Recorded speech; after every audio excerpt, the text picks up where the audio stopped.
seorang yang hendak menunaikan ibadah puasa, maka Allah Subhanahu wa taala memberikan pesan kepadanya, juga kepada setiap muslim beriman yang hendak berpuasa, agar tidak main-main dan menganggap ringan kesempatan Ramadan yang Allah berikan pada hidupnya, karena belum tentu nikmat itu akan diterima oleh setiap hamba, atau mungkin bisa berulang di kesempatan yang berikutnya.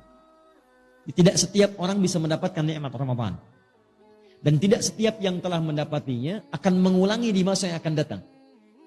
Karena itu para sahabat Nabi SAW, begitu selesai kemudian mendapati Ramadan, maka banyak di antara mereka bahkan di penghujung Ramadan itu mengalirkan air matanya. Mereka menangis, berharap, ya Allah, kalau bisa jangan berhenti ya Allah, besok Ramadan lagi, lusa Ramadan lagi, pekan depan Ramadan lagi, kalau perlu setiap hari Ramadan ya Allah. Saking inginnya semua waktu itu Ramadan. Dan kita diberikan kesempatannya.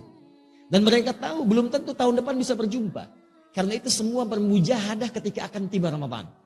Dan begitu tiba Ramadan, maka kalimat la'allakum itu digunakan dengan sepenuh jiwanya. Maksimal ibadahnya.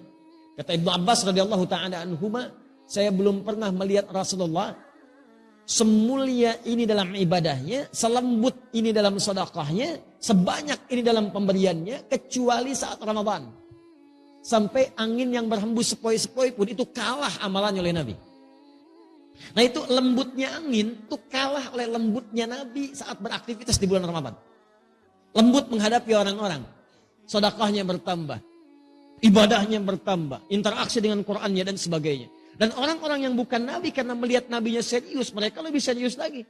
Di gambarannya ini Nabi aja yang dijamin surga begitu serius, apalagi saya yang bukan Nabi yang belum jelas surganya. Maka kata Allah, seakan-akan dihadapkan kita di hadapan Allah untuk menumbuhkan kesungguhan kita dan menunjukkan bahwa Allah serius dengan itu. Kata Allah, kamu di hadapan kita, bukan orang lain. Ini bukan orang yang disebut, maaf, bukan orang yang di zaman Nabi, bukan orang di masa sahabat, bukan orang di masa tabi'in. Tapi kata Allah, la'allakum, kumnya masih ada di depan kita. Tatakun, kamu, tanpa batas. Kata Allah, kamu mesti serius ya, karena saya pengen kamu bertakwa. Kamu mesti berubah. Kamu mesti jadi hamba yang taat. Mesti ada perbedaan ketika kamu lahir dengan kamu pulang. Saya ingin tingkatkan takwa kamu. Kalau Anda hafal Quran, demi Allah saya katakan, begitu disebut takwa, itu bisa berlinang air mata Anda. Karena ayat takwa selalu terkait dengan nilai kebaikan. Ketika Allah sebutkan takwa, maka Allah ingin tanamkan kebahagiaan. Kamu tingkatkan takwa supaya bahagia. Jadi ketika Anda dilatih takwa saat Ramadan, la'allakum tattaqun, supaya kamu takwa. Anda tanya, kenapa ya Allah? Kata Allah, saya pengen kamu bahagia. Ayo takwa. Wa may yattaqillaha yaj'al lahu makhraja wa yarzuqhu min haitsu la yahtasib. Ketika takwa meningkat kepada Allah, kata Allah, maka aku mudahkan hidupmu. Aku berikan solusi, aku limpahkan rezeki kepadamu.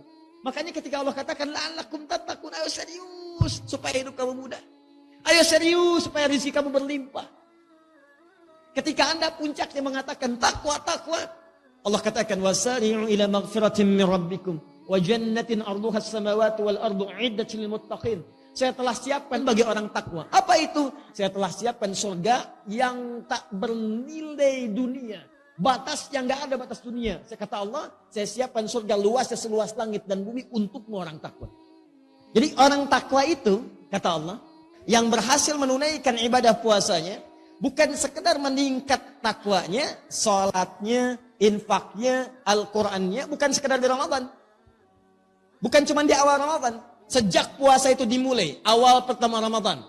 Begitu satu Ramadan muncul, tunaikan tarawihnya, maka dia sudah siap dengan kurikulumnya. Malam ini saya akan tarawih di tempat A. Siapkan, bahkan 30 hari udah dia siap tuh, kalau sampai ke 30 hari. Malam ini di masjid A, malam ini masjid B. Sunnahnya baca Quran nanti saya akan capai sehari misalnya 10 juz. Bagi oleh dia. Subuh baca sekian, zuhur baca sekian, asar baca sekian. Begitu tiba malamnya maka dimulailah present ibadahnya.